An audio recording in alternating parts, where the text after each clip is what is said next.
Sejam bem-vindos a mais um episódio do Dopamina Cash.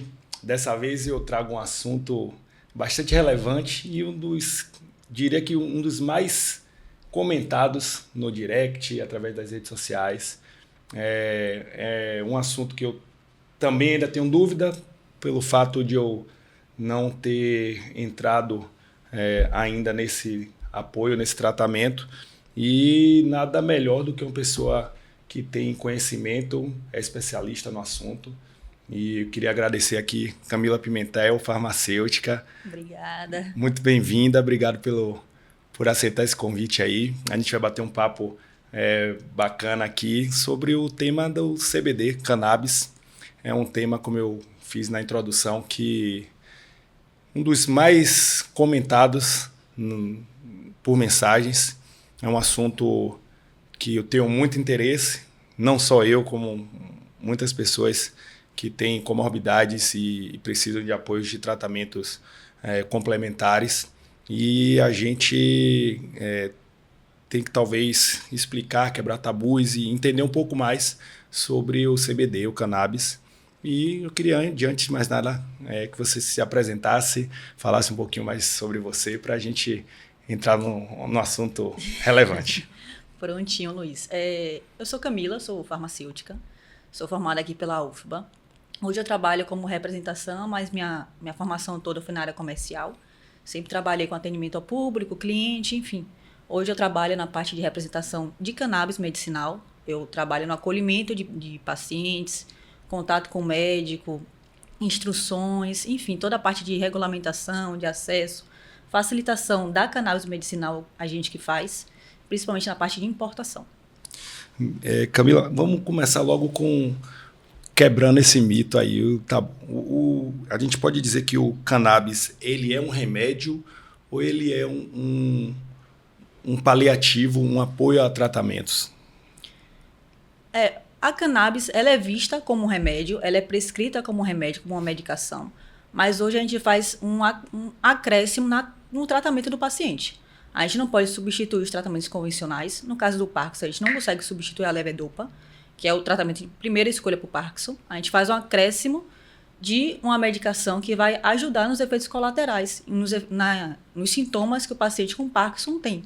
No caso, a gente consegue controlar a ansiedade, sono, dores musculares com o canabidiol, mas a gente não consegue substituir o tratamento específico da doença do paciente.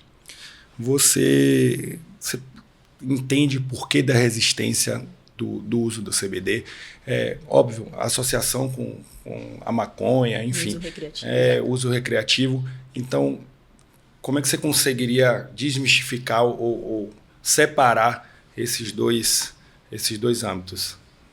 Então, assim, hoje o principal dificuldade, o principal aumento de acesso do canabidiol dos pacientes é justamente esse preconceito. Essa parte de os pacientes não entenderem que a cannabis é terapêutica, é medicinal e não é recreativo. Com a cannabis a gente não vai ter aquele efeito do barato da maconha, aquele efeito principalmente causado pelo THC. Na parte do tratamento do Parkinson a gente utiliza muito o canabidiol, então esses efeitos são irrisórios. E assim, os pacientes eles precisam ter mais informação, precisam ter mais acesso, as pessoas precisam falar mais, porque quanto mais a gente fala, menos a gente quebra esse tabu, esse paradigma em relação ao uso recreativo e medicinal da cannabis. O THC é a substância alucinógena, no caso, que dá a onda. Isso. E esse extrato é tirado da substância do tratamento do CBD? Exato. O THC é o que a gente fala que deu barato da maconha, da viagem, isso relacionado à substância. Mas no tratamento a gente consegue ter medicamentos que são sem THC ou com THC, a depender da sensibilidade do paciente. O que não acontece no uso recreativo, a gente não consegue limitar a quantidade do THC nesses pacientes, nessa situação. Então, existe a substância do THC e essa dosagem é feita de que maneira? O médico entende a situação, o nível da doença da pessoa e ele faz essa dosagem. De que forma é feita essa dosagem para entendimento? Exato. O THC ele é mais usado como ajudante em analgesia e sono. Às vezes o paciente que ele é muito sensível, a titulação acontece conforme a utilização. Começa com doses baixas e vai aumentando. Quando o paciente começa a ter o efeito ansiogênico, ou no caso o THC em baixas doses, ele é ansiolítico. Quando a gente começa a aumentar, esse efeito passa a ser ansiogênico. E é o que limita o uso do THC ou não nesse paciente. Mas assim, hoje a gente tem outras substâncias que têm efeitos muito parecidos com o THC, que não têm esses efeitos ansiolíticos que dão esse fitocannabinoide isolado. Tem muita gente que manda no direct, como eu falei, perguntando se eu já usei. Eu nunca usei, não por receio, preconceito, ou talvez que exista ainda um pequeno receio, mas não que seja um bloqueio. No meu caso é porque a linha de tratamento que eu escolhi, junto aos neuros que me acompanham, eles afirmam que não existe nenhuma comprovação científica, uma pesquisa tão aprofundada que tenha benefícios para a parte motora, que é o meu caso maior, a parte do tremor, ele é mais evidente no meu caso. Mas eu tenho um sintoma da insônia, ele me acompanha e me prejudica bastante. Já isso, pelo que eu li, eu entendo que tem benefício em relação à melhora do sono. Então, o que é que você teria para falar assim? Qual tipo de benefício eu teria nesse caso? E se já dentro do estágio que eu estou de doença, com quase 3 anos de Parkinson, eu já posso estar usando ou é melhor que eu use mais para frente quando outras terapias não estiverem fazendo tanto efeito? Então, o canabidiol, assim, na parte científica, para o Parkinson e o THC, não tem muitos estudos. Claro que tem estudos, mas assim, estudos não tão sofisticados que fazem o médico querer utilizar o canabidiol ou o THC no tratamento de pacientes com Parkinson. Porém, a gente vê que na clínica os resultados já são evidentes, já acontecem. Já tem muitos pacientes que realmente fazem o tratamento e veem resultados. Eu acho que no seu caso, principalmente para ansiedade, para dor, não Perfeito. sei se tem. Para ansiedade, sono, enfim, aquela dor muscular, a gente consegue controlar perfeitamente com o uso do canabidiol e o THC, sem substituir os seus tratamentos convencionais. Eu recebo também encaminhamentos de fatos clínicos e de pessoas que usam tanto a maconha de forma recreativa e existem benefícios imediatos. A gente não sabe a veracidade disso, porque hoje na internet circula muita coisa e tem que ter cuidado. Mas como a parte do CBD, existem vídeos que melhoram também imediatamente depois do uso. Então, esse é meio que o dilema do que a ciência ainda não comprovou efetivamente para a parte motora e a parte clínica, que existe relatos e cases visuais que impactam muito e chocam o benefício imediato. Então, há muita coisa enganosa também, a gente tem que se preocupar, ou a gente tem que acreditar em tudo que a gente vê sobre o uso imediato e os benefícios imediatos? Assim, a gente tem que pesquisar, tem que saber onde pesquisar e saber onde procurar os reais benefícios do canabidiol. Claro que tem muita coisa fake, muita coisa que na internet a gente encontra várias situações que não são, como eu posso falar assim, reais em relação ao uso do canabidiol, mas os efeitos do canabidiol são sim muito comprovados em relação ao uso de pacientes com Parkinson. Tem até um vídeo na internet, não sei se tu chegou a ver, de um paciente que ele estava bem, com crises bem altas em relação ao Parkinson. Quando começou a usar o canabidiol, em pouco tempo ele virou outra pessoa, teve muito mais disposição, muito mais melhorou bastante a qualidade de vida dele, o que a gente pode se falar em relação a isso. Mas sim, cientificamente são poucos os resultados em relação ao Parkinson.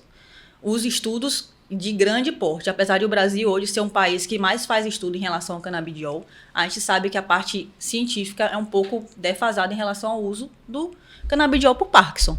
Você acha que o canabidiol está a um passo de se tornar algo mais comum, até como dipirona? Você acha que isso é viável, está perto de acontecer? Eu acho que está perto. Falta só melhorar as regulamentações, melhorar a facilidade de acesso, diminuir a burocracia. Justamente por ser uma medicação que não tem esses efeitos colaterais dos medicamentos convencionais alopáticos, com certeza sim, está bem perto de as pessoas aumentarem o acesso, terem mais acesso ao tratamento, terem mais informação ao tratamento, terem mais médicos. Hoje, só 2 faculdades no Brasil, eles estudam o sistema endocannabinoide. E a gente sabe que não é igual a dipirona. Se a gente utilizar hoje um canabidiol, não é todo paciente que vai ter o mesmo resultado. Que existe um sistema que faz todo esse controle, essa homeostase. Então, você pode ter um resultado excelente com canabidiol, já outro paciente não. Então, é tudo testado clinicamente. A gente não consegue dizer que todo paciente que for utilizar o canabidiol vai ter aquele efeito importante, aquele resultado importante, mas que os resultados acontecem. Os resultados são significativamente assim, satisfatórios em relação aos pacientes. Você acha que alguém, por exemplo, que esteja vendo o nosso bate-papo aqui e ficou na vontade de tentar esse tratamento, não só para o Parkinson, para outras comorbidades também que aparentemente existem benefícios. O que ele tem que fazer? Assim, quais são os caminhos viáveis para ele chegar até o medicamento estar aqui para ele fazer uso? Desde de como pedir, de onde acessar, de qual dosagem, da maneira de tomar, a reposição, enfim. Que caminho ele deve trilhar até chegar ao CBD? Assim, o acesso ao canabidiol no Brasil hoje tem 4 maneiras de você conseguir adquirir o tratamento da cannabis medicinal. Primeiramente pelo SUS. O SUS ele tem o dever de fornecer tratamento para, principalmente para essas comorbidades pré-existentes. Ou você faz por judicialização, ou você faz por acesso mesmo com o SUS. A gente consegue ter muitos pacientes assim. De forma associação é a maneira mais barata de conseguir pagando. Importação ou compra em farmácia. Só que tem algumas regulamentações diferentes. Para a gente comprar em farmácia, a gente parte para a portaria 344, onde tem 2 tipos de receita, o receituário azul e o receituário amarelo, que limita na quantidade do THC. Ou para aqueles medicamentos de importação. A gente faz a prescrição, pode ser por médico ou dentista, não precisa ter especialidade, com a receita branca.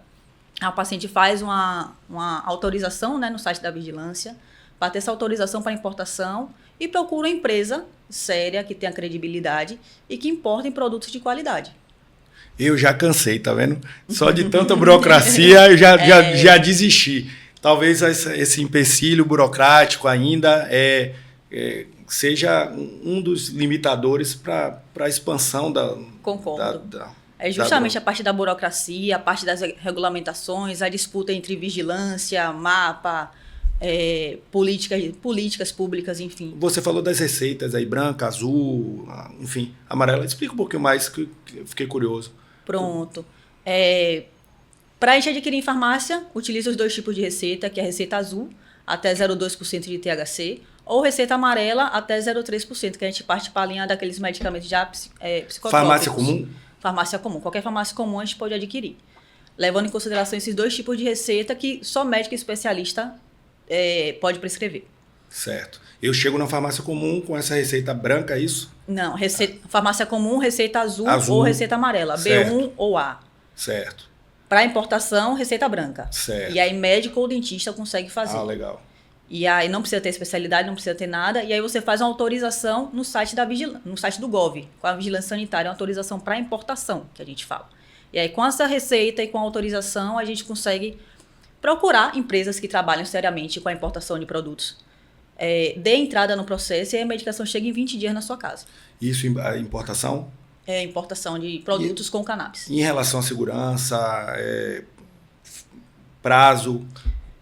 Em questão de segurança, você tem que procurar empresas sérias, como eu falei, que testam, porque lá fora a gente tem essas medicações, elas são vendidas como produtos. Quando chega no Brasil, que passa a ser tratada como medicamentos. E aí tem que fazer todo um COA, que a gente fala com a certificação de qualidade dos produtos, que atesta justamente a quantidade de cada canabidiol no frasco, enfim. Para a gente ter a certeza que aquele tratamento, a cada gotinha daquele óleo, vai ter aquela quantidade específica do canabidiol. Você tem algum case de algum problema jurídico, algum problema policial nesse caso de importação? Existe pessoas que usam da má fé para usar o CBD com o nível de THC alucinógeno maior para fins recreativos? Sim, com certeza deve ter, mas relatada, assim, a gente não tem casos, até porque é bem restrito a prescrição, a medicação, a importação. A gente, é tanta burocracia que acho que as pessoas preferem adquirir essa parte do THC, essa parte barata do THC, de outras formas, sem ser a parte de importação. Perfeito. Um assunto delicado agora. É caro? Quem tem acesso a isso aí? Algumas pessoas já me falaram que é caro, mas eu não sei o que é caro nesse sentido. Não sei se associa a um preço de um medicamento que eu faço uso, a um Azilect, que é um preço caro, enfim, alguns outros medicamentos do tratamento da linha de Parkinson, que tem um custo relativamente caro. Alguns outros medicamentos a gente consegue de forma gratuita, através do Ministério da Saúde, a CEINFRA, enfim, a farmácia aqui do governo. A gente consegue. Fugiu o nome. Enfim, que a gente pega o Mantidam, pega o Azilect também. Mas, e talvez isso também assuste as pessoas de tentarem esse tratamento com cannabis. Então, é caro, é só para elite? Quem é que pode conseguir ter acesso a esse medicamento? É isso. É um tratamento caro, um pouco caro, realmente eu concordo. Mas, assim, a tendência é que ele chegue a baratear em pouco tempo, porque as pessoas estão tendo mais informações, a política pública vai cair em cima de todas essas situações. Então, a tendência é baratear. Por enquanto está caro, questão de burocracia, questão de importação, é dólar, querendo ou não, produtos de importação, é dólar, é um pouco caro. Mas, assim, os benefícios em relação à qualidade de vida do paciente ficam bem satisfatórios.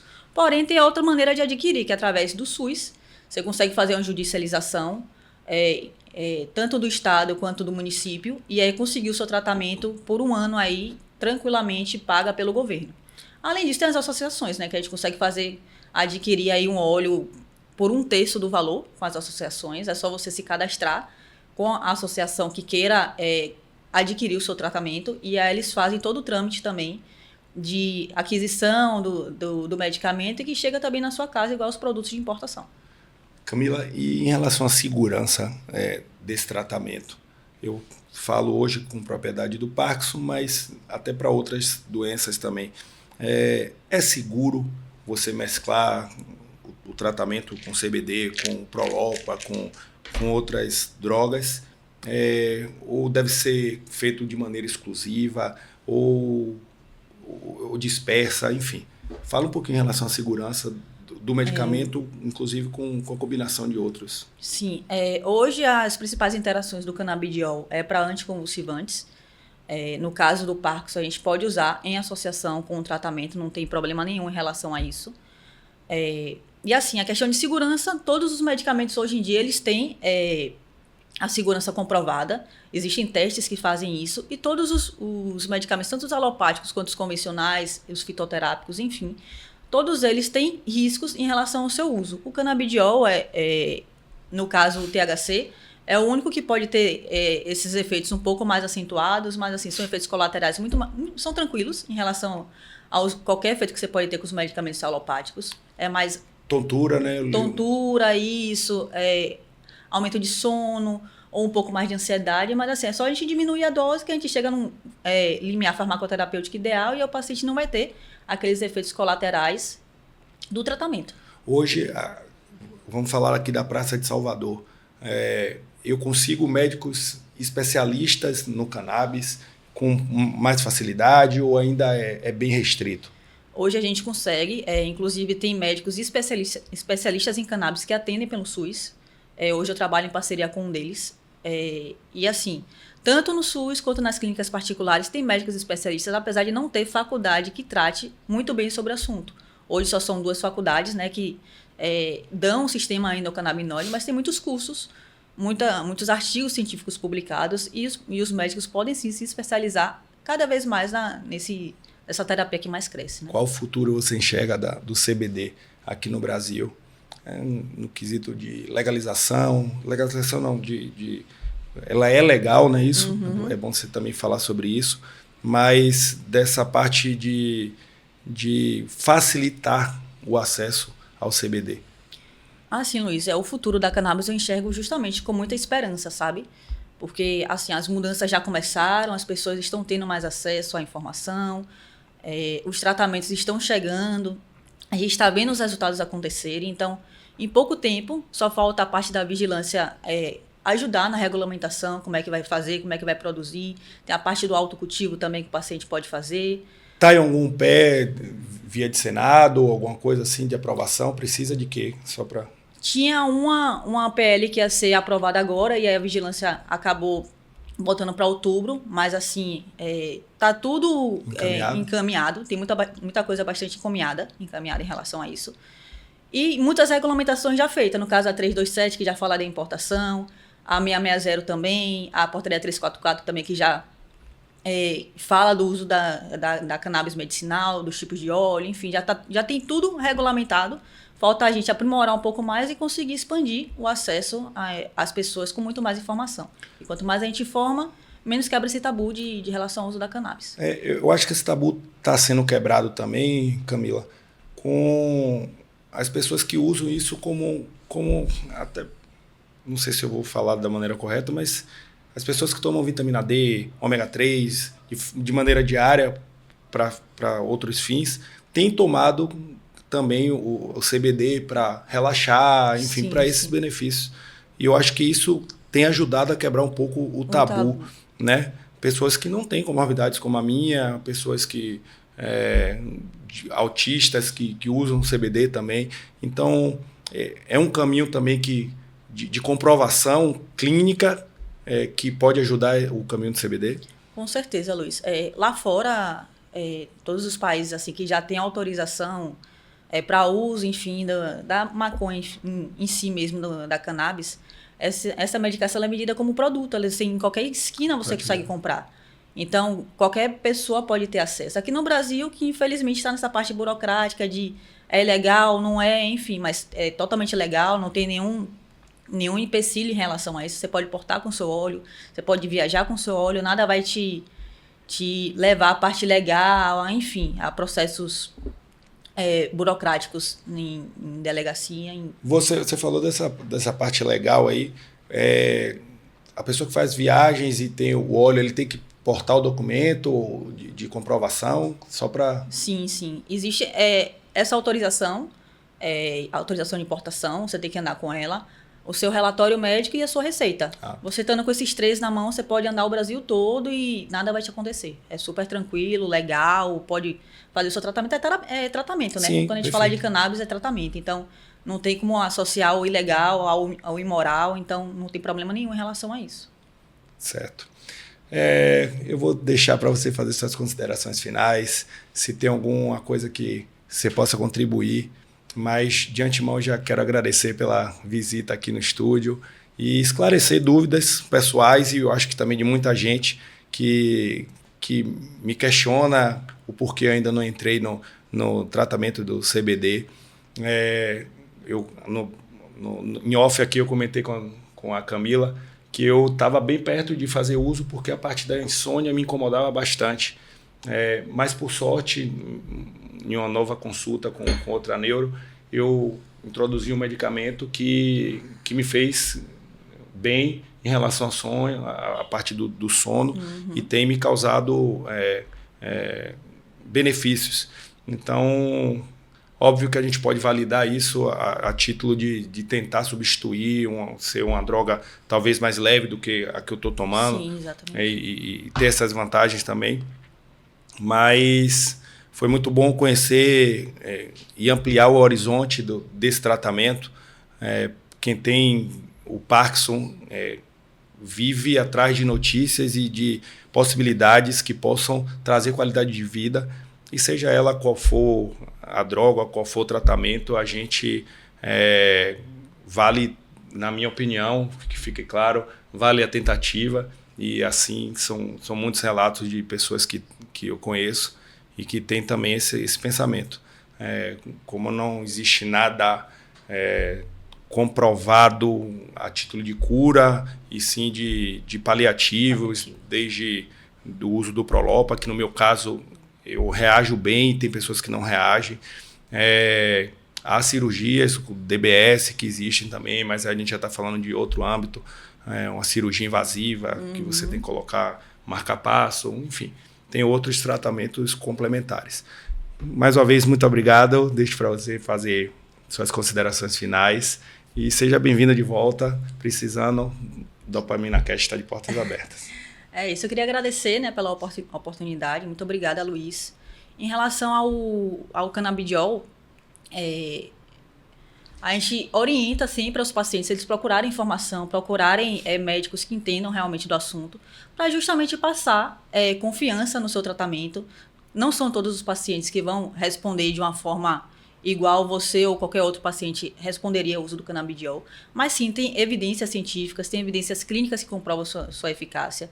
O canabidiol, eu queria deixar aqui, falar um pouquinho, deixar claro que o canabidiol ele tem, além desse efeito ansiolítico, o THC em relação ao controle de dor, o canabidiol para doenças neurológicas, ele é neurogênico e neuroprotetor, ou seja, a gente consegue proteger os nossos neurônios e produzir nossos neurônios, caindo por terra aquele uso da maconha, da cannabis, que vai te trazer alguma deficiência neurológica. Hoje a gente já parte para outra parte, hoje a gente parte para a parte medicinal, para a parte que é saúde, é qualidade de vida e que as pessoas precisam entender, precisam se informar para a gente conseguir fazer com que essa terapia chegue ao maior número de pessoas que realmente necessitem e fazer cair esse tabu. Porque quanto mais informação, mais pessoas vão ter acesso e mais pessoas vão melhorar a sua qualidade de vida em relação ao tratamento. Muito obrigado. Obrigado, galera. Até o próximo episódio e fiquem aí com o Projeto 15.